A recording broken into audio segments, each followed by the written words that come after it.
Hello সবাইকে, good morning. আজকে আবারও একটি নতুন দিন শুরু করছি তোমাদেরকে সঙ্গে নিয়ে। আশা করছি তোমরা সকলে খুব ভালো আছো আর আমরাও বেশ ভালো আছি। আজকে বারটা হলো শুক্রবার আর এখন ঘড়িতে বেজেছে 7:30। তো দেখো সকালবেলা ঘরের সমস্ত কাজকর্ম গুছিয়ে ফ্রেশ হয়ে এই যে চলে এলাম রান্নাঘরে। তো আজকে হাজব্যান্ডের অফিস নেই, তবে যাবে ইলেকশনের যে ডিউটি হয় তার ট্রেনিং আছে আজকে।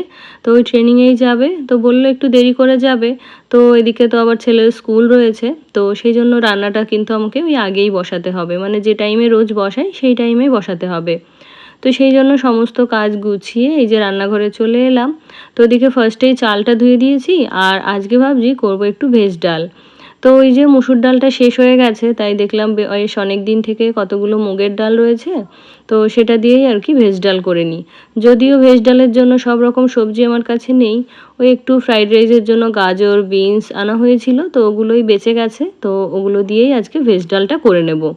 তো ফার্স্টেই এই যে ভাতটা বসিয়ে দিলাম, কারণ ভাতটা হতেই একটু বেশি সময় লাগে। আর এই ভাতটা যতক্ষণে হবে ততক্ষণ ওইদিকে আমার ডাল সবজি যাই করি না কেন সবই কিন্তু হয়ে যাবে।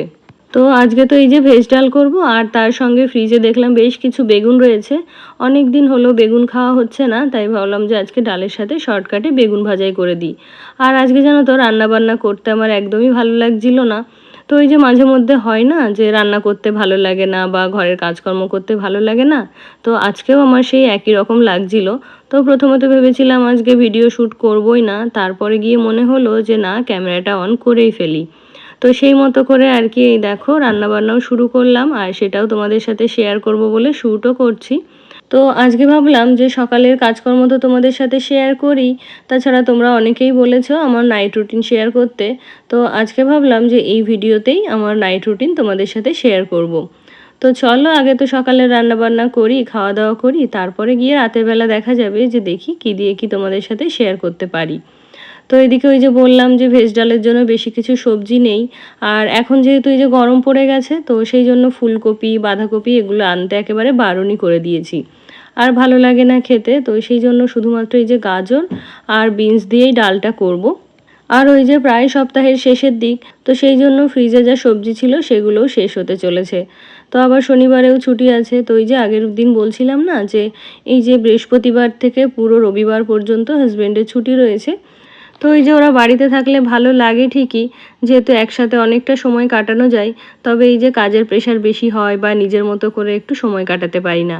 তো তারপরে ওদিকে ভেজ ডালের জন্য যা যা দরকার সব গুছিয়ে নিয়েছি। আর ওই যে আজকে বললাম যে ডালের সাথে বেগুন ভাজা করব, তো সেই জন্যই আর কি এখানে বেগুন ভাজাটা কেটে একটু নুন হলুদ আর সামান্য একটু চিনি দিয়ে এটাকে মেখে নিচ্ছি। তো আমার গত ভিডিওতে ঝুমা দিদিভাই বলেছিল যে তরকারিতে এত চিনি না খেতে, তো অন্য তরকারি বা সবজি ওগুলোতে চিনি খাওয়া কমিয়ে দেব, তবে বেগুন ভাজাতে যদি সামান্য একটু চিনি না দিই তাহলে আমার মনে হয় বেগুন ভাজাটা একটুও ভালো লাগে না। তো সেই জন্য সামান্য কয়েক দানা চিনি দিয়েছি। তো তারপরে দেখো এখানে হচ্ছে বেগুনটাকে ভাজতে দিয়ে এখন হচ্ছে মাছের ঝোলের জন্য মশলা করে নেব। তো ওই যে আগের দিন হচ্ছে কিছু বাটা মাছ এনেছিল, তো সেগুলোই আজকে রান্না করব। তো আমাদের জন্য তো শুধু বাটা মাছ করব, আর ছেলের জন্য গতকালকে যে চিকেনটা হয়েছিল তো সেটাই অনেকটা রয়ে গেছে, তো ওটা দিয়ে ছেলে খেয়ে নেবে। আর আমার জন্য আর হাজব্যান্ডের জন্য এই সর্ষে বাটা দিয়ে বাটা মাছটা করব। তো এদিকে সর্ষে পোস্ত আর একটুখানি কাজু আর লঙ্কা দিয়ে এটাকে পেস্ট করে নিচ্ছি, তারপরে এটা ছেঁকে তারপরে ঝোলে ব্যবহার করব। তো এদিকে দেখো বেগুন ভাজাগুলো আমার রেডি হয়ে গেছে। আর জানো তো হয়তো অনেক দিন পরে খাচ্ছি, সেই কারণে নাকি জানি না বেগুন ভাজাটা আজকে খুব ভালো লেগেছিল ডালের সঙ্গে খেতে। তো এদিকে বেগুন ভাজাটা তুলে নিয়েছি, আর এখন এই যে ডালের জন্য একটুখানি জিরে ফোড়ন দিয়ে যে বিনস আর গাজরটা কেটে রেখেছিলাম সেটাই আর কি ভালো করে ভেজে নেব। আর ফ্রিজে তো বাটা মশলা আছেই, তো এই যে আদা জিরা লঙ্কা বাটা ওটাও একটু দিয়ে দেবো, যেহেতু মুগের ডাল তো তো সেই জন্য এরকম একটু বাটা মশলা না দিলে খেতে ভালোও লাগে না।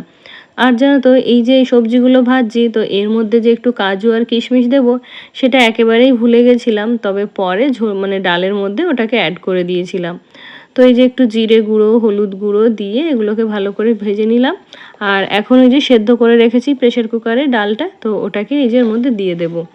তো এই যে বললাম না যে কাজু আর কিশমিশটা দিতে ভুলে গেছিলাম, তো ওটা হচ্ছে ডালের মধ্যে পরে আমি অ্যাড করে দিয়েছিলাম। তো ওদিকে ডালটা ফুটবে, ফুটে এলেই তো নামিয়ে নেব নুনটা টেস্ট করে। আর এদিকে ওই যে মাছের ঝোল করব, তো তার জন্য হচ্ছে মাছগুলোকে খুব ভালো করে নুন হলুদ মাখিয়ে নিচ্ছি। তো আমার আর হাজব্যান্ডের জন্য তো ঝোলে দেবই, তাছাড়া কতগুলো মাছ হাজব্যান্ডের জন্য ভাজা করে দেবো, কারণ ওর এই বাটা মাছ ঝোলেই বলো আর ভাজাই বলো খেতে ভীষণ পছন্দ করে। তো সেই জন্য ওই কটা মাছ ভেজে ওকে আগে খেতে দিয়ে দেবো, তারপরে হচ্ছে মাছের ঝোলটা করব। তো এদিকে হাজব্যান্ডের খাওয়ার মতো তো রেডি হয়ে গেছে খাবার দাবার, তো এখন হচ্ছে ওকে খাবারটা দিয়ে দেবো। তো ডাল হয়েছে, বেগুন ভাজা হয়েছে, আর এই যে মাছ ভাজাটা হলেই ওকে দিয়ে আসবো, মানে ভাতটা বেড়ে দিয়ে এসেছি, তবে ওই বেগুন ভাজা ডাল দিয়ে খেতে খেতে এদিকে মাছ ভাজাটাও হয়ে যাবে। তো দেখো যে মাছগুলো আজকে রান্না করব সবটাই আর কি এক ব্যাচে দিয়ে দিয়েছিলাম, তো তার জন্য মাছগুলো একটু মানে ভেঙে ভেঙে যাচ্ছিল, তবে 2 ব্যাচে দিলে যেহেতু বেশি সময় লাগতো তাই আর কি একটা ব্যাচেই দিয়ে দিয়েছি। তো এই যে মাছের ঝোলের জন্য একটু কালো জিরে ফোড়ন দিয়েছি, আর সঙ্গে নুন, হলুদ, লঙ্কা গুঁড়ো দিয়ে ওই যে কাজু, তারপরে সর্ষে, পোস্ত, কাঁচা লঙ্কার যে পেস্টটা করেছিলাম সেটাকেই জলে গুলে ছেঁকে এই যে মাছের ঝোলের জন্য দিয়ে দিয়েছি। তো এই যে সর্ষে বাটার ঝোল করতে জানো তো খুব বেশি সময় লাগে না। তো তারপরে এই যে মাছগুলো যখন নরম হয়ে এসেছে তখন একটু উপর থেকে কাঁচা সর্ষের তেল ছড়িয়ে দিয়েছি। তো এখন এই যে মাছের ঝোলটাকে নামিয়েও নিয়েছি। আর ওই যে বলছিলাম না যে ছেলের জন্য আজকে বড় মাছ রান্না করিনি, তো এই যে গতকালকের এতটা চিকেন বেঁচে গেছিলো, তো এটা দিয়েই ওর সারাদিনের খাওয়া দাওয়া হয়ে যাবে। তো রান্নাবান্না তো মোটামুটি কমপ্লিট হয়ে গেছে, আর আজকে কিন্তু খুব কম টাইমেই রান্নাটা আমার কমপ্লিট হয়ে গেছে। তারপরে ওর যেহেতু স্কুল রয়েছে তো ওর জন্য দেখো একটুখানি টিফিনও বসিয়ে দিলাম। তো তারপরে ওই যে বললাম না স্কুলে যাওয়ার সময় ফোনটা একদম ছেলে নিয়ে নেয়, ও হচ্ছে খাওয়া দাওয়া করে ফোন দেখতে দেখতে, তো সেই সময়টা আর কি শ্যুট করতে পারিনি। তো তারপরে হাজব্যান্ডও ওদিক থেকে ফোন করেছে যে ওর ট্রেনিং শেষ হয়ে গেছে, ও বাড়ি ফিরেই লাঞ্চ করবে। তো সেই জন্য আমিও এই যে স্নান দান করে পুজোটাও কমপ্লিট করে নিচ্ছি, তারপরে হাজব্যান্ড ফিরলে একসাথে খাওয়া দাওয়া করব। আর তোমাদেরকে ওই যে বলছিলাম না যে গতকালকে আমাদের একটা এসি কেনা হয়েছে, তো সেটাই আজকে ডেলিভারি দিতে আসবে। যদিও আজকে ইনস্টল করা হবে না, তবে যবে হবে তোমাদের সাথে অবশ্যই শেয়ার করব। তো তারপরে দেখো এদিকে পুজোটা কমপ্লিট করে নিয়ে এখন হচ্ছে চুলটা একটুখানি আঁচড়ে নিলাম উপরের দিকটা, এখন সিঁদুর পরে নেব। তো কি বলতো স্নান করে এসেই যদি সঙ্গে সঙ্গে মাথা থেকে টাওয়ালটা নামিয়ে দিই তাহলে হচ্ছে জামাটা একদম ভিজে যায় ওই চুলের জলে। তো সেই জন্য স্নান করেই যেহেতু ঠাকুর ঘরে যাওয়ার ছিল তাই আর কি টাওয়াল মাথায় দিয়েই চলে গেছিলাম। তো পুজোটা সেরে এসে এই যে চুলটা সামনে থেকে সামান্য একটু আঁচড়ে হচ্ছে সিঁদুরটা পরে নিয়েছি। আর এদিকে ওই যে হাজব্যান্ডও ফিরেছে, তো আমাদের বাড়িতে যেহেতু চাকদাতে আর ওর ট্রেনিংটা ছিল কল্যাণীতে, তো সেই জন্য ট্রেনে বেশি হলেও 20 মিনিট সময় লাগে। তো ও ফোন করার ওই 20 মিনিটের মধ্যেই চলে এসছে।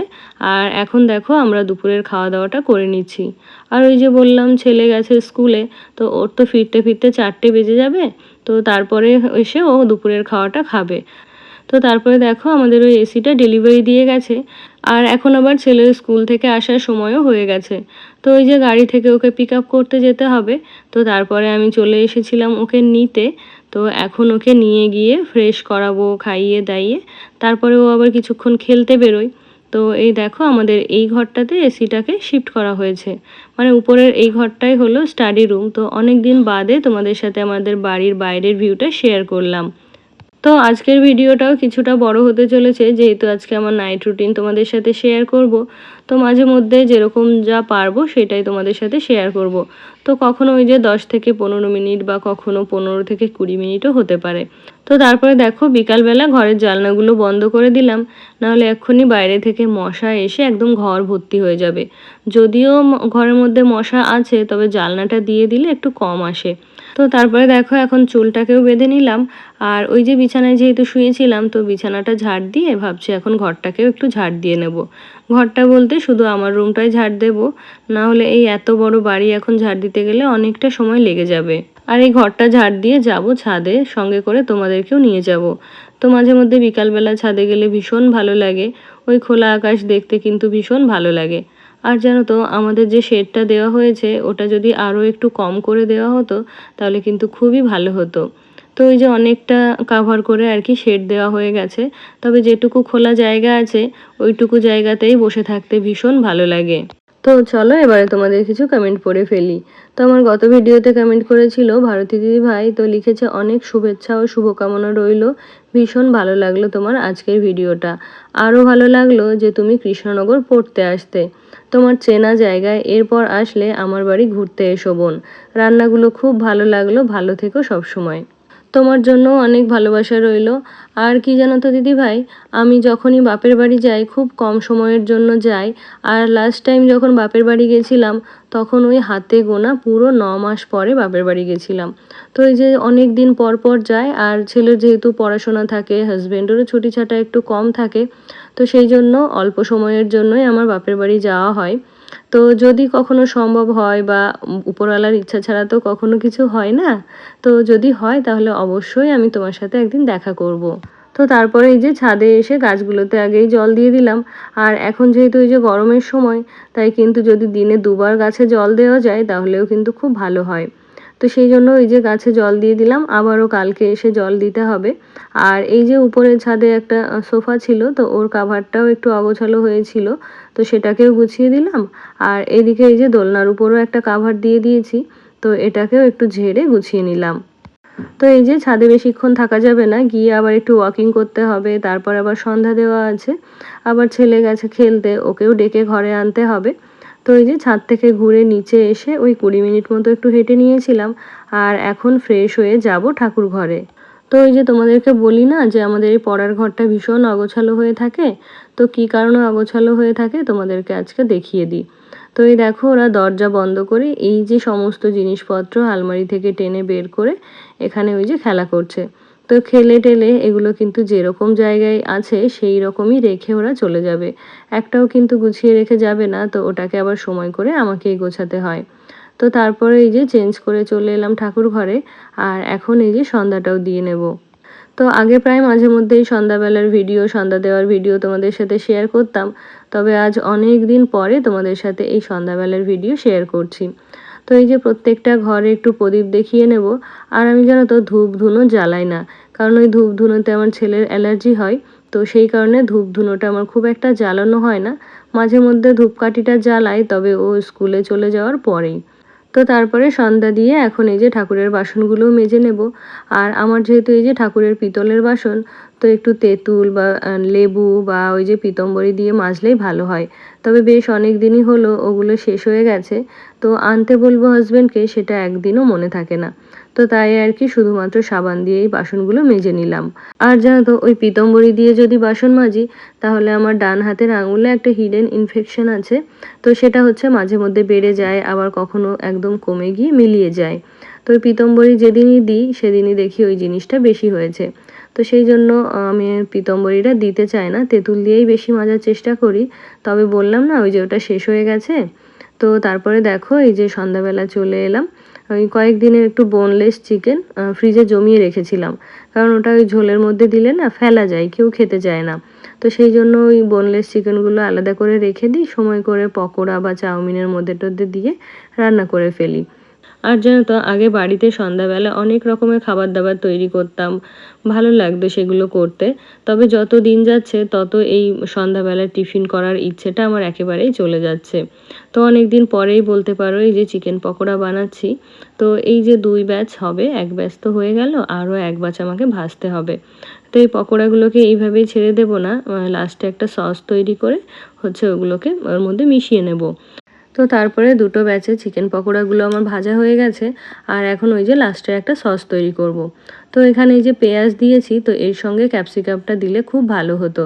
তবে ক্যাপসিকাম যেটুকু ছিল এতদিন ধরে ওই ছেলের টিফিনের মধ্যে দিয়েছি, আর বাকি যেটুকু ছিল সেটা আজকে সকালেই ফেলে দিয়েছি। তো সেই জন্য এই পেঁয়াজ ছিল, তাই ভাবলাম যে পেঁয়াজ দিয়ে এই সসটা বানিয়ে নিই। তো এখানে একটু চিলি সস, সয়া সস, তারপরে হচ্ছে টমেটো কেচাপ আর একটুখানি চিনি আর একটু লঙ্কা গুঁড়ো দিয়ে এই সসটাকে বানিয়ে নিলাম। আর সসের মধ্যে ফার্স্টেই দিয়েছিলাম একটুখানি বাটার, এতে করে টেস্টটা কিন্তু ভীষণ ভালো হয়। তো বাটারের বদলে সাদা তেলও দেওয়া যায়, তবে বাটারটা যেহেতু ছিল তাই আর কি বাটার দিয়েই করলাম আজকে। তো এদিকে দেখো চিকেন পকোড়াটা তো রেডি হয়ে গেছে। তো এটাকে এখন সার্ভ করব। তো ঝাল খুবই কম দিয়েছি, কারণ ওই যে যার জন্য বানানো সেই কিন্তু খাবে না, তো তারপরে ভীষণ মন খারাপ হয়। তো সেই জন্য আজকে ঝাল দিইনি বললেই চলে। তো এই যে ফ্রিজে কিছু কোক ছিল, তো সেটা দিয়েই আর কি এটা সার্ভ করে নিচ্ছি। আজকে আর চাটা কিছু হবে না, সন্ধ্যাবেলার টিফিন এটাই হবে।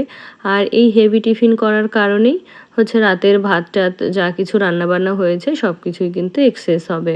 তো এগুলোকে আজকে করতেই হতো, কারণ সানডে করে আবারও যেহেতু মাংস হবে, আর এগুলো যেহেতু 2 সপ্তাহ ধরে জমিয়ে রেখেছিলাম, তাই ভাবলাম যে আজকে এগুলো করেই ফেলি। তো তার মাঝে কেটে গেছে অনেকটা সময়, এদিকে ছেলেকেও একটু পড়াশোনা করিয়েছি, তারপরে এখন সময় হয়েছে ডিনারের। তো এখন ঘড়িতে ওই 10টা মতো বাজছে। তো সমস্ত খাবার দাবার নিয়ে চলে গেছি টেবিলে, এমনকি ভাতের হাঁড়িটাও নিয়ে গেছি, কারণ এখন ওই যে হাজবেন্ডকে তো ভাত বেড়ে দিয়েছি আর ছেলেকেও খাইয়ে দিতে হবে।